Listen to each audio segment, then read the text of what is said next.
So today, we're going to go to Ruth chapter 2, first 4 verses of this. And so just as because I know since I wasn't here last week, just a quick recap. So you remember the story of Ruth, two important things to remember, because it permeates throughout the entire text, is Judges 21:25. Because Ruth 1:1 says, during the time of the judges. So the setting of the book of Ruth is during the time of the judges. So remember what happened was you had Genesis, Exodus, Deuteronomy, Numbers, but you get to Joshua. They come into the promised land.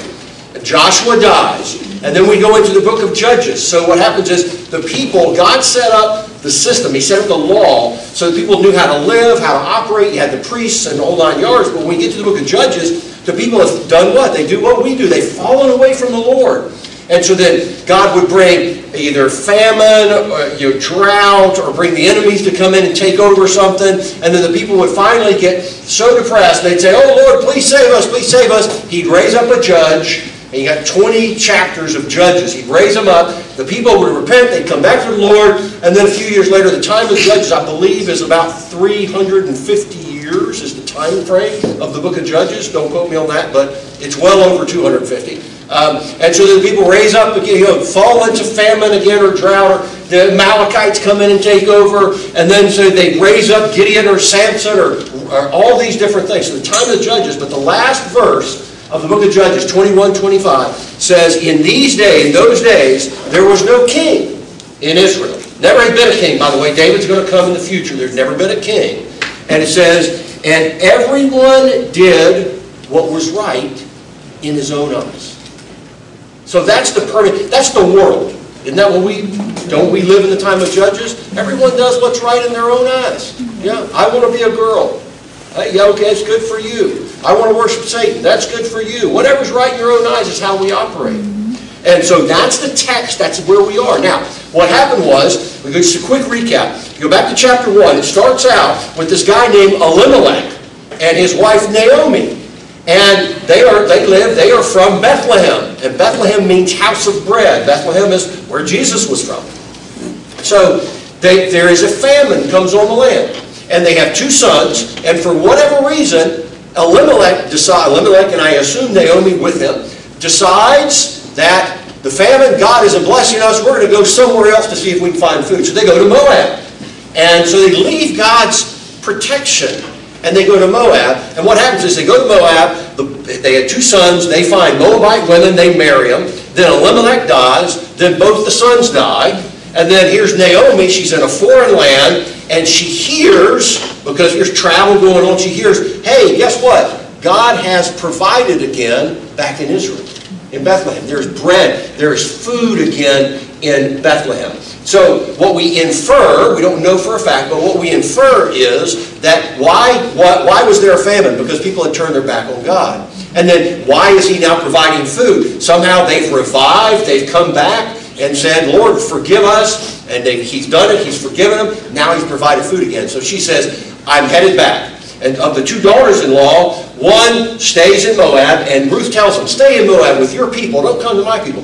The key for chapter 1 is that Ruth, the daughter-in-law of Naomi, says, no, I'm coming with you, and your people will be my people, and your God will be my God. And we walk through that. That is a story of, just like with Jeannie, that is a story of salvation. So Ruth has been saved. She has made a profession that she is going to follow Yahweh. And so she goes back to Bethlehem with Naomi, and that's the setting of where we are. If you remember at the end of chapter 1, when they go back in, everybody, because Bethlehem's a small town, right? And they're looking around, they're going, they've been gone for 10 years plus. And they look around, they go, isn't that Naomi? And guess what Naomi looked like? Old hag dog, coming back into town. Got nothing. Husband's dead, right? Both her sons are dead. Who's going to provide for her? The system in Israel was very much family-oriented. So in other words, the man had to take care of the wife. If the man was gone, the wife was in trouble. Okay? And so now, because then her sons would take care of her. Guess what? Her sons were gone. So who's going to take care of her? And so she comes back in, and people look at her and go, isn't that Naomi? Doesn't she look familiar? Although now she's kind of ashen, and she's slumped, and she doesn't look very good. She's probably malnutrition. And malnutrition is not a proper word, but you got what I meant, right? My mother would turn over and die. Anyway, we got it. Yeah, you got it. Yeah, I completely lost my train there. So they come back into town, and she says to the people, she says, don't call me Naomi, call me Mara, which means bitter, because the Lord has been bitter towards me. And so now, and you have to look at the book of Ruth like a play.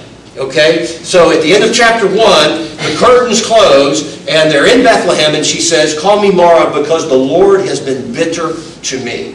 And so now the curtain closes. Now curtain opens back up, and we're in this little, I call it like a little shack. And Naomi and Ruth are in the shack. Okay, they wake up one morning and they're in the shack. And so here's our text. Is 1 through 4. It says, now Naomi had a relative and of her husband, a worthy man of the clan of Elimelech, whose name was Boaz. So we got this guy Boaz comes on the scene. Anything about him. This is a new character in the play. All right? And Ruth, the Moabite, said to Naomi, let me go to the field and glean among the ears of grain after him. Now here's the key. In whose sight I might find favor. Favor is a real important word there. You might underline it in your Bible. And she said to her, Naomi said to Ruth, go, my daughter, and glean in the field. So Ruth set out, and she went and she gleaned in the field after the reapers. And she happened to come to the part of the field, belonging to Boaz, right? Who was of the clan of Elimelech. Now, verse 4. And behold, that's a godly word, Boaz came from Bethlehem, from the city, out to the country, out to the fields, and look what happens. And he said to the reapers, the Lord be with you. And they answered, the Lord bless you. All right. So we got this guy Boaz on the field. What do we know about Boaz? Well, what we know from our text is he's a worthy man. Some translations may say wealthy man, because he was a wealthy man. And worthy would be from an integrity perspective. So what we see in him is, look at the integrity of the man. Look at the spirituality of the man. Now remember, we're in the time of Judges where what? Everyone did what was right in his own eyes. Well, guess what was right in Boaz's eyes? Godly things. He was a spiritual man. So when we look at the book of Judges and you see the people fall away and God has to bring a punishment upon them, for lack of a better term, that doesn't mean that every single solitary person fell away. That means just as a whole they fell away. There's always a remnant that's there. And I believe Boaz was part of the remnant. Boaz may have been we know he's a leader in Bethlehem because we see later in the text where he's meeting with the elders at the town gates, right? So he's a man of integrity and he's a man of standing in the community, and apparently he's single as well, which would be unusual, apparently because of his age. So he was a leader. He stands out in a time of Judges when you didn't have judges, when you had evil and people were following the wrong things. They were following the gods of the people that had surrounded them. Because remember, when the part of the problem was, in the book of Joshua, God said, run everybody out. And they didn't run everybody out. And so they became susceptible to the gods of the other people. So Boaz is an example of a true man of integrity. And look at his attitudes towards others. He's a wealthy man. He owns fields. And he shows up at this one particular field. And look how he greets his reapers. The Lord be with you. And they know who this man is. They must enjoy working for him. And they look and they say, oh man, the Lord bless you. Because of you, Boaz, we have a job in the field. And we're reaping. You're a man of integrity. You follow what God's doing. Because remember, this is at the barley harvest is where we are. They came back to Bethlehem at the barley harvest. The barley harvest, and then you have the wheat harvest, and it's 2 weeks and then 2 weeks. And this is a huge time. Because remember, you harvested twice a year, and all of the rest of your year was dependent on how well the barley harvest and the wheat harvest went. So if there had been a drought, then guess what? Times are going to be tight going forward. And what we know is, from the text, is that the barley harvest and the wheat harvest was starting. It's big. God had provided. We see that from chapter 1. God had now brought rain on the land. And so this is a huge time. If you've ever been part of a rural farming community, you know that when it's time to harvest, everything shuts down. School shut down. Everybody gets out and gets to the harvest because you got a limited window to get it all done. And so that's where they are. So look at what Ruth does. Ruth says to her mother-in-law, okay, now, what we have to, again, infer is that, and we saw this in chapter 1 where Ruth came back with Naomi, said, your God will be my God. That's because Naomi had been telling Ruth who her God was. So she knew about who her God was. And so as they come back, you have to infer that Naomi had also talked about how the barley harvest and the wheat harvest happens and what harvesting in general meant based upon what the law says. Because the law was very specific about how you were to harvest your fields. And so what we're going to look at, so she says, she wants to go out to the field to do what? She needs to provide for Naomi. That's the only family she has. You've got Naomi and Ruth. This is it. And so she takes it upon herself, the initiative to say, I'm going to go get food for the family. But what I want you to see is that in verse 2, it says, and Ruth the Moabite. It's a reminder, she's an outsider. Now she would be what they would call a proselyte to Judaism, right? So she's professed who Yahweh is, but she's still an outsider. So from a Judaism point of view, yes, you can be a proselyte and convert to Judaism, but you're a second tier. Think of it like India, where they have a caste system. So you're a second tier person. So you're accepted, but you're still a Moabite. And I think what God is trying to remind us there when he says in Ruth the Moabite is that you're always going to be an outsider in the world. You should be, because you belong to Christ. You should be different. And she is different. And so, in 2b, look at what she says. Now, I want you to see. She says, let me go to the field and glean among the ears of grain. Now, this is the key here. After him, in whose sight I shall find favor.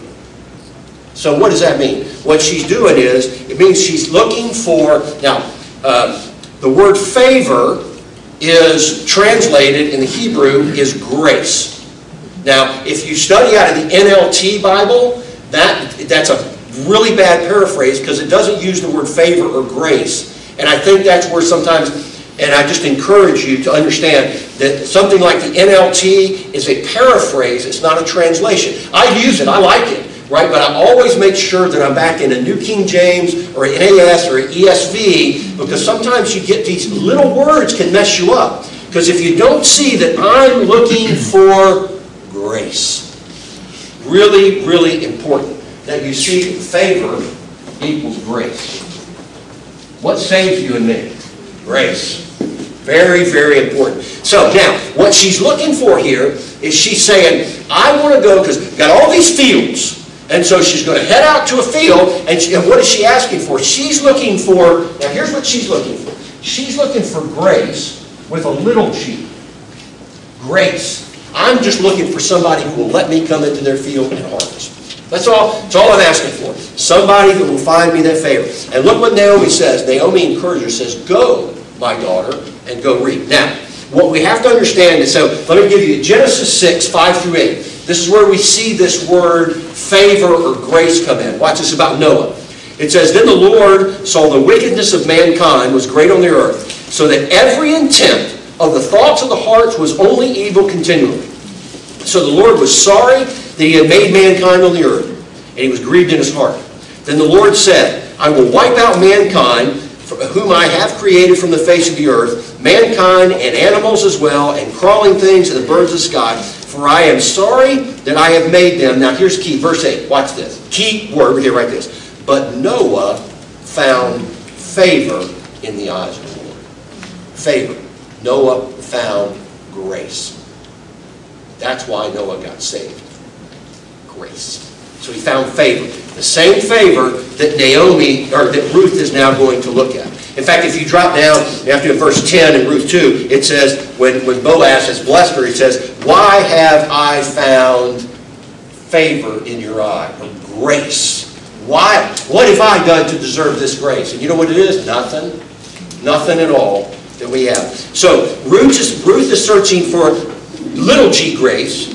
In other words, she's seeking a favor from a field owner, but what we know is what's beginning to unfold is that God has plans to show Ruth his grace with a capital G. Big G grace. That's what he's fixing to show her. All kinds of grace. And he's already shown her grace by allowing her to come into the fold of Judaism as a Moabite. Let me give you a definition of grace in this perspective. Is undeserved expression of God's favor in a society that's preoccupied with their rights. Undeserved expression of God's favor in a society that's preoccupied with their rights. Now, why would I say a society preoccupied with their rights? Because our world today is preoccupied with their rights. Turn on the television, look at any commercial. You deserve a new car. You deserve a new dress. You deserve a new house. You deserve this particular food. Oh yeah, you're right. You're right. That's my right. Right? And what do we see out of society today? I think the government should pay me money to live. That's my right. You see what happened in those days? It's my right to go to the field. Now, what we need to understand is, and we'll back up for a minute, the principle of the law of reaping in those days. So we'll go back to Deuteronomy and 2 verses out of Leviticus, so we understand why Ruth thinks I can go to the field to harvest. Deuteronomy 24, 19 through 22. And when you reap your harvest in your field and forget a sheaf in the field, in other words, you're harvesting, right? And as I'm harvesting barley, and some of the barley falls on the ground as I'm trying to put it in the wagon or whatever I'm doing. Here's what it says. You forget a sheaf in the field, or I missed one. I'm cutting, I got my sickle out and I'm cutting, but I missed one. Here's what it says. You shall not go back and get it. You either leave it laying down or you leave it uncut. It shall be for the sojourner, the fatherless, and the widow, that the Lord your God may bless you in all the work of your hands. Wow, watch this. So, and it does the same thing with everything else. When you beat your olive tree, you shall not go over it again. It shall be for the sojourner, the fatherless, and the widow. When you gather your grapes in the vineyard, you shall not strip it afterward. It shall be for the sojourner, the fatherless, and the widow. You shall remember that you were a slave in the land of Egypt. Therefore, I command you to do this.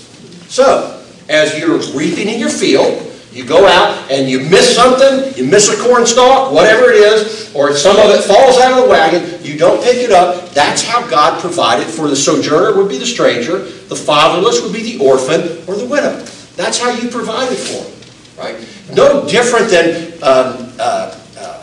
we collect a benevolence fund at the church. For what? For the sojourner and the orphan and the widow, those that are down on their down in life right now. Now, Leviticus 23, 22. Further defines this. When you reap the harvest of your land, moreover, you shall not reap to the very edges of your field, nor gather the gleanings of your harvest. You are to leave them for the needy and the stranger. I am the Lord your God.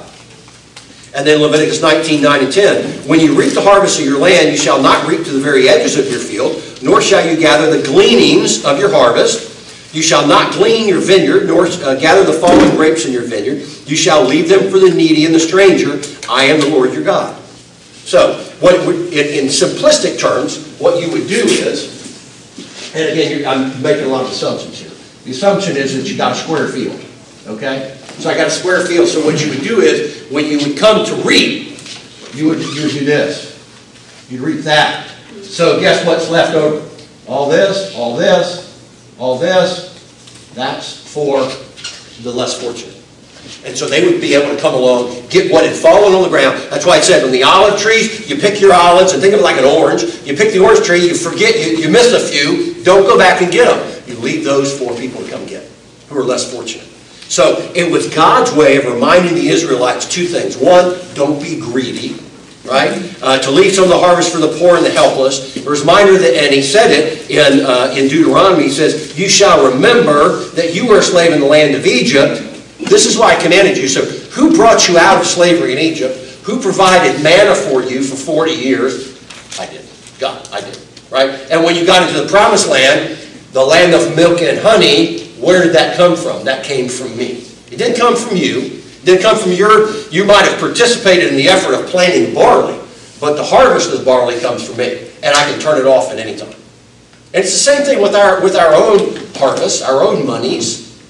God says, look, man, I've given you some money to use for my glory, right? Get greedy with it, and he'll turn the faucet off. He can do that if he so chooses. So, and so here the problem with this idea of leaving things or not picking up, again, context. You got to go back, and everyone did what was right in their own eyes.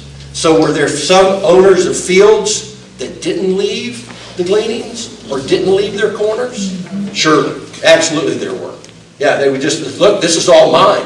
I don't care what the law says. This is all mine. I'm going to get every nickel out of this thing because it's all for me, so I can build bigger barns and do all the things that I have to do or that I want to do. So everyone was doing right in their own eyes. So when we look at this and we read down through the text later, which we'll see next week, we understand that it was a very dangerous thing for Ruth to go out and glean in the fields. Because later on, and we'll see this next week when we talk about it, it talks about how that as Boaz protects her, because he says, you'd be subject to getting raped in the field by the workers, or maybe by one of the owners of the other fields.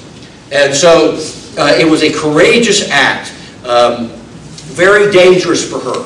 But Ruth is doing, and we'll start honing in on some application here, is Ruth is showing initiative and courage by telling to Naomi, I know you've taught me about how I can go reap in these fields, and they're supposed to, so look what she's looking for.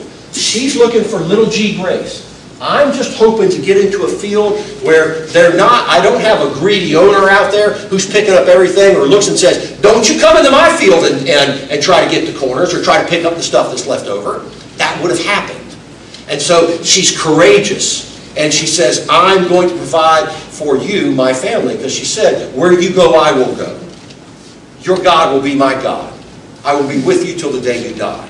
So she's going to go provide. So let's look at out of that, let's glean, no pun intended. Come on, y'all. Right? I mean, I come up with this stuff just off the cuff. I know you can tell. It says, so look at some character traits. And remember the character traits we talked about with Boaz? Integrity, spiritual, and greeted his people. He didn't look down on his laborers like, yeah, better y'all do a little better in here. Y'all fall. No, he said, the Lord bless you. Because guess what? If they don't reap his harvest, he doesn't sell anything. He realized that. But look at the character traits and watch how God is bringing two people of similar character together. She's humble enough to go in the fields and pick the leftovers. She's industrious enough to get up and go to work. She's courageous enough to do it even though it's going to be dangerous. She doesn't just sit around and say, woe is me. She says, I'm getting up. I'm going to get some food for us, Naomi. I'm going to do it. So Ruth goes out to glean, and it is a risk to do so. And it's interesting because then the story, now the play is starting to come together because we look at verse 3. So she set out, comes along, right, walking around, okay, all these fields. And so she walks around, and all of a sudden she looks around, she finds a field, and she goes into this field, and she must have spoken to the reapers and said, Can I pick up leftovers? You know, I heard one guy was reading about on this. He said, think of it in today's context like she was going out to collect aluminum cans. That's what she was in today. So she could get enough to take them and sell them at the recycle center to have some money to buy some bread. That's what she was doing. So she comes to this field. She looks at the reapers, right, and says, can I come in here and glean leftovers? Evidently they said yes. And so guess what? But as she does that, and I love this in verse 3, it says, and she happened to come to a part of the field belonging to Boaz. Right? We're going to see God's sovereignty starting to move around here a little bit. She picks a field. A reaper says, yes, you can come in here. And it just so happens it belongs to this other guy who's humble, industrious, courageous, and has a lot of integrity. Two peas in a pod, if you will. So The Hebrew word for that underlies this phrase, it just happened to be in Boaz. The Hebrew phrase is, her chance chanced. Weird, isn't it? Her chance changed. So, from a human viewpoint, Ruth just happened to get into a field belonging to Boaz. But from God's viewpoint, nothing just happens. So, see, God's working behind the scenes, hidden from our eyes. He's working. So at the time, when she does this and she goes into the field, Naomi has no idea how God's working. Ruth has no idea how God's working. Boaz has no idea how God's working. Right? It's kind of like a tapestry, a rug. You ever looked at like an oriental rug, all beautiful and everything? You ever looked around the backside of it? You're like, I mean, you would never flip it over and put it upside down in your house. Go, yeah, doesn't this look good? Knots and all kinds of things. But you get to the other side, and it's a beautiful tapestry. So what we're seeing is God weaving this tapestry. Right now, we're on the back. We're looking at it hung backwards, right? But we're starting to get. My brain works this way, so it's starting to glimpse around. Whoop, whoop, whoop. See, you get a little bit. I think that might look better on the other side. How's that going to be? God's at work in the tapestry of your life and my life, right? Despite all the craziness that may be going on, the hurts, the tragedies, got some family issues, some family struggles going. God's involved in all of that. And He wants to accomplish His will in our lives through those tough times. And so when things go south, when loved ones die, when relationships end, we must come back to the story of Ruth and remember that God is providentially in charge. Right? And so let's look at a couple of applications out of this that we can see for our lives. One is the sovereignty of God. Everything that happens, God doesn't look down and go, oh man, I wasn't paying attention in that turn right there. It doesn't work that way. And the other is, how do you know God's will for your life? I hear that a lot. I don't know what God's will is for my life.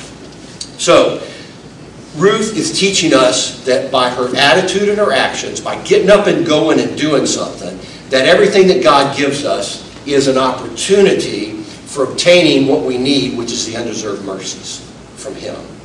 So, we get to see the sovereignty of God played out in this great Old Testament story, but then you have to step back from it, and that's why I always ask for praises in here, because what I want you to do is, this week, is take some time and reflect back on your life and see where God has sovereignly moved things so that you are where He needed you to be. And as I was thinking about that, Marvin, I thought about you and Chris and your testimony of how you ended up where you ended up from your hated print shop job in college, right? And then the delay when y'all are going somewhere because of Chris's wreck. And so when you look back, the tapestry, you were on the backside of it, but you look at it now and you can see, yeah, He was moving, He was acting. He was going to get us to where He was going to get us, but we would never have gone there by ourselves. So He moved and changed and done that. And so I took some time this week and looked back in the same way in my life. Well, wow, here, there, boom, I see Him. Oh yeah, now I see Him. I look in the rearview mirror. I go, there He was. I didn't see Him when I was staring straight ahead. And so what I want to make sure of is that when we look at the sovereignty of God, we don't fall into what I call determinism.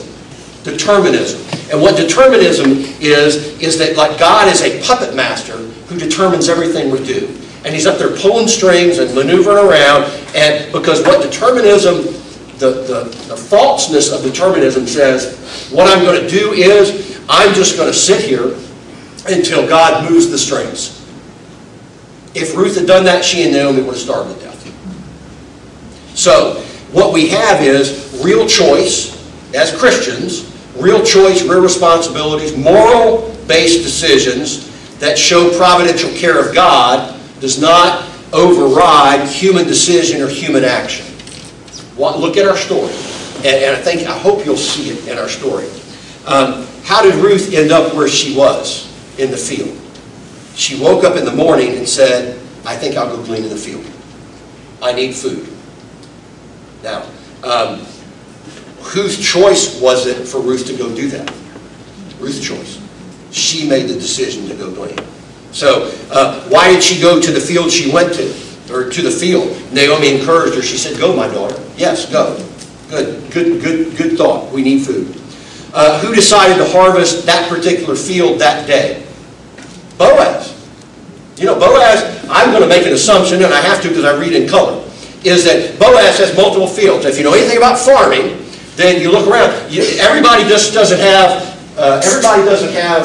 all my land is right here, right? What happens is, I got a piece over here, I got a piece down the road there, I got a piece over here, and so Boaz, as a farmer, he's sitting down with him, and I read in color, I see him sitting down with his crew chiefs and his foremen, and the week before I say, okay, Tuesday we're going to start in field A. Once we finish in field A, we're going to mobilize everybody, we're going to go to C next, and then we'll come back down.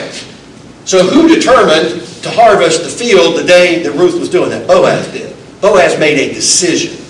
God didn't pull a string. Boaz made a decision. Who decided to check on that particular field on that specific time, on that specific day? Boaz said, wherever he was, he said, I'm going to go over to field A and check out, see what's going on, see how the harvest is going. Dude was not harvesting himself. That's not what he did. And so he decided, I'm going to field A, I'm going to go to field A. Who made that decision? Boaz made that decision. So what I want us to see, if you look at Ephesians 1:11, it says, in him who we have obtained an inheritance, having been predestined according to the purpose of him who works all things according to the counsel of his will. Now, God is working to bring these people together, but they still have choices to make. A.W. Tozer had this great line. He said, there is not an inch in the whole area of human existence of which Christ, the sovereign of all, does not cry, it is mine. That field belonged to God. Ruth belonged to God. Boaz belonged to God. Finding the will of God in our lives doesn't come back from sitting back and saying, I'm going to let God do his thing. And in fact, it's the opposite. His will for our lives cannot be discovered by sitting back and constantly flipping the fleece over. Well, I know, if the fleece is wet, then well, I know it was wet, but was it really wet, or I don't know if it was too wet. Let me turn it over again, God. And so what do? You end up spending days, weeks, months, years flipping a fleece instead of going out and doing what Ruth did and said, I'm going to go reap in the fields. And guess what? In doing so, she finds favor by going and doing. She didn't find favor from sitting. If she sat back, she'd never run into Boaz. And the whole story wouldn't have come together. Alistair Begg had this great line. He said, the will of God is not a package let down from heaven into our house on a string. It is a scroll that slowly unrolls day by day. In other words, you just got to get going and doing things to serve the Lord. There's something happening that we can't see. So if you go to Matthew 1, Matthew 1 describes the lineage of Jesus all the way back. And so, which is also at the end, chapter 4 of Ruth. But chapter 4 of Ruth has the same lineage, but it leaves out some detail about Boaz. We pick it up in Matthew chapter 1. So, what do we find in Matthew chapter 1 about Boaz? So, what chapter 1 of Matthew says is that the Messiah had to come from the house of Judah, from the tribe of Judah. And so what do we learn is that Boaz is of the tribe of Judah. We learned that in chapter 4 of Ruth. But what do we learn in Matthew 1? Guess who Boaz's mother was? You're not going to guess off the top of your head? Rahab. Remember who Rahab was? Rahab was in the town of Jericho. And when God sent Joshua and the other 11 spies into the promised land to see what was going on, they got to Jericho, which was the first place, and they were going to get captured in Jericho. And this woman, Rahab, remember what Rahab was? Prostitute. She was a harlot. She saved those guys from getting captured. And God blessed her because of that. So when you look at the story come together, of course we know the end, but again, as you look in the rearview mirror, what do you see? You see Rahab, God used a prostitute for the line of King David, ultimately for the line of Christ. So when we see little details like that, Boaz is a man of great character who came from a pretty ugly situation. We don't know who his dad was. We know who his mom was. And so when we look at that, we think, it doesn't matter what your background is. It doesn't matter what dysfunction you've had in your life, right? Or your past, or your family members, or your occupation, or your standing. It is God. If God is with you, then He will dictate what happens in your life when we allow Him to. And it's a great thing. And you know, Jeannie, I don't know what the background of that fellow who got saved in your with you the other day was, but I assume you said he was confessing sin. He had some ugly sin, some dysfunction, some whatever craziness in their life. I mean, we all have, right? God can use us, and then that gives me it gives me excitement when I think about those that are out there that are lost. That my human side says, oh, they're so dysfunctional and lost and come from a prostitute or a drug addict or whatever they are, a Muslim. God can save them. So I look and say, if God can use this situation, He can use any situation. So guess what I need to do? Instead of sitting back and thinking, they're unworthy, I need to think, well, so was I, and get out the business of telling them about Jesus. Boaz is a great example of this truth. So I love to go back to chapter 3, or go back to verse 3, and it says, her chance chanced. And then we look at verse 4, and I love it, and behold, Boaz arrived. I think a better translation would be, and wouldn't you know it, Boaz showed up on the scene. Right? So without violating their ability to make moral choices or free will, right, God is moving Ruth and Boaz into a position where they will meet each other and something amazing is going to happen. But they had to make choices.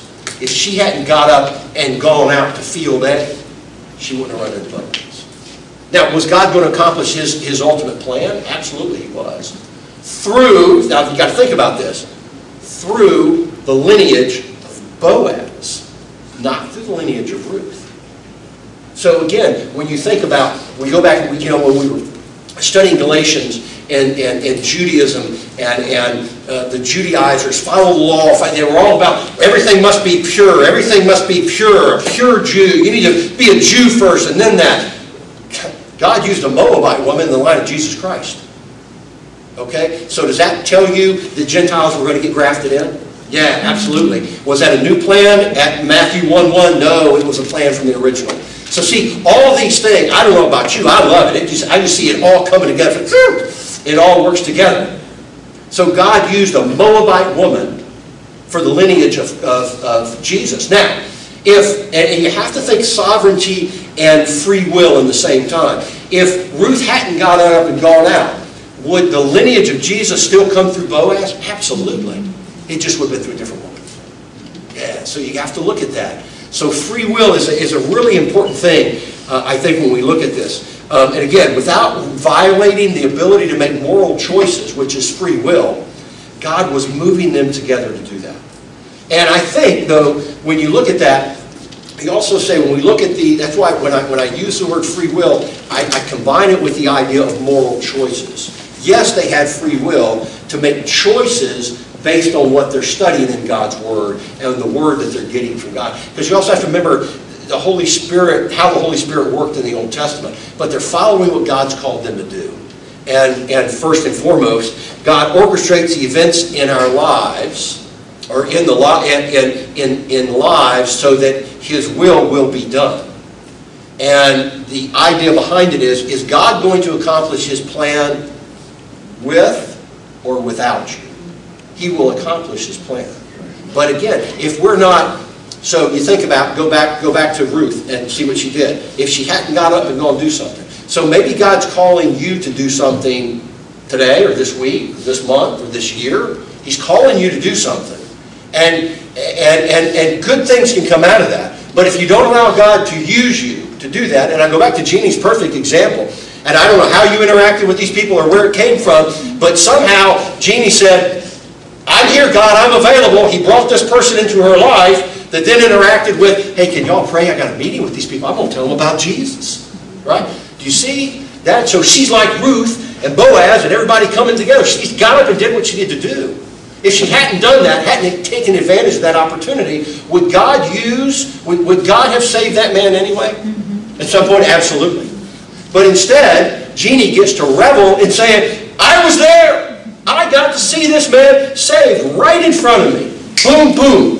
Just, he was, and now he is. Got to see it. Is there anything better? No, there's nothing better on earth to do that. This section of the book of Ruth shows us that faith has to have an action component. So she had faith when she exercised faith when she said, Naomi, I'm going back to Bethlehem with you, to your land with you. And your God will be my God. That was exercising faith. Now she gets there, and now you're looking around. What do? She exercised faith by consistently put her faith in God. She gets up and she does something. So faith or belief is not merely understanding or acknowledging a body of facts or agreeing with doctrinal positions. Ruth doesn't just pray and wait for God to do something. She gets up and goes. Right? She goes in the field and assumes that God is going to work through her decision for her good. And that's what we read in Ephesians 1:11. It says, in him we have obtained an inheritance. Okay, so I got my salvation, having been predestined according to the purpose of him who works all things according to the counsel of his will. And so what does he do here with Ruth? Ruth gets up and says, I'm going to trust that God's going to provide, and I'm going to trust that my decisions will be honored by God. And I believe, even though it's not shown in the text, I believe that when Naomi said, yes, I think that's a good idea, get up and go, I believe that Naomi and Ruth would have prayed at that point. Naomi said, look, man, it can be really tough out there because not everybody, there's good farmers here and there's farmers that aren't so bad. Why? Because everybody does what was right in their own eyes. Just like my husband Elimelech did what was right in his own eyes and left Bethlehem to go to Moab. And things did not work out very well in Moab. So I believe they would have prayed then. Fine, let her be safe, let her bring home safe, which we'll see next week. So Ruth models that her faith is real. She believes God. She commits her life to him and to her mother-in-law, and then she acts on her beliefs. James 1:22 says, but be doers of the word, not merely hearers only, deceiving yourselves. So if you only hear it, but you don't do anything, then you're deceiving yourself about your faith. James 2:14-17 says, what good is it, my brother, if someone says he has faith but does not have works? Can that faith save him? If a brother or sister is poorly clothed and lacking in daily food, and one of you says to them, go in peace, be warmed and filled, without giving him the things needed for the body, what good is that? So faith by itself, if it does not have works, is dead. So there has to be a work component to it. We have to show it. In other words, you got to put your feet to it. So Ruth exemplifies James' admonition that faith without works is not correct, because she gets up and she goes doing something. So for those of us that profess to be Christ followers, we have to look at the example of Ruth and say, you know what, Lord, I don't know what your will is for me today, but I want to seek and serve you in any way you need me to today. And so whether it's a kind word for somebody, whether it's seeing somebody I need to share the faith with, whether it's just setting an example of the people that see me at work, and when things don't go well at work or when things don't go well in my life, and they see that I don't just fly off the handle and start dropping F-bombs and rah, rah, rah, that's not fair, life's not fair. Guess what? Life's not fair, right? In the words of Candace Owens, life's tough, get a helmet. If you haven't seen that, you need to. It's really good. So, let's look at three examples of Ruth, and we'll close with this. Just take a minute. So what did she do? And this is what we need to do. One. She committed to God. She committed herself. So she made a profession. She said, Lord, I'm committed to doing your will and finding your will for my life. And I know that your will for my life isn't going to drop down in a box on a string at the front door. It's not going to be like an Amazon package, right? It's going to be like a scroll that slowly unrolls every day, right? And days may be long. Secondly, she commits to her family. I don't know why Naomi didn't go out and reap in the field. Maybe she was sick. Maybe we don't know how old she was. Maybe she was really old. Maybe she couldn't do it. Maybe since we saw at the end of chapter 1 that she said, don't call me Naomi, call me Mara, because the Lord has been bitter against me. You know what? Maybe she was just depressed. You know, God has abandoned me. I mean, look at me. I'm a widow at 40. I don't have any sons to take care of me. I can't, and remember, go back to chapter 1, she apparently isn't young enough to have kids again. So even if she was, let's assume she was, and she could have kids again, she still got to wait for them to get old enough to be able to take care of her. Who's going to take care of her? So she may have been in a giant pity party. Could have. But you know what? If she was, and we'll make the assumption maybe she was, Ruth said, no, not on my watch. I'm headed to the field. I'm taking care of you. Because she committed, when she came back, to take care of Naomi. Right? You will be for me. So she committed her family. And she commits to work to feed her family. Okay. So, I'm committed to my family. That's just words. Okay? Now, here's where go to James. Go to James.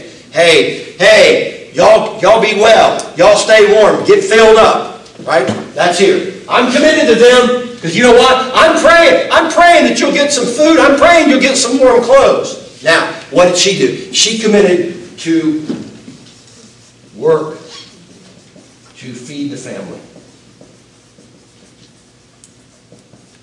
So what is this? This is words. This is action. See what she did? She took it upon herself. Through all of her circumstances, we don't hear her ever complaining, and she always puts her trust in God for His provision for her life. So for Ruth, faith was an action verb. Faith was an action verb. So let's do the same thing for us today, right? Let's put our faith to work and use this. And next week we'll see the story continue to unfold with Boaz and how God's going. It's a great love story, and it's a great story of how God you'll see Him just bring these things together and allow people to do. If we go do it, He'll give us opportunities. If we sit back and keep flipping the fleece over, we'll miss all the glory. We'll miss bringing the glory to God. So look how God did this. We don't want to miss that. I promise you we don't want to miss that. Amen?